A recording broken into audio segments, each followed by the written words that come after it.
Hello friends, আমি হলাম দেশি জিম বয়। আর আজকে আমার 150 দিনের চ্যালেঞ্জের ডে 19।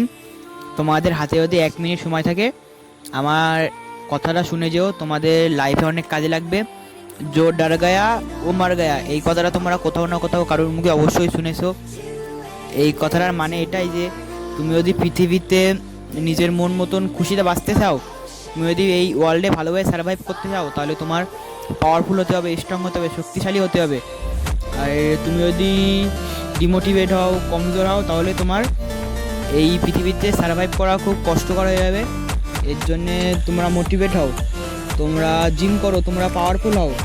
আমি এটার জন্যই তোমাদের জন্য ভিডিওটা করি, যাতে তোমরা মোটিভেট হও, তোমরা স্ট্রং হতে পারো, আর তোমাদের সার্ভাইভ করতে জন্য কোনো সমস্যা না হয়।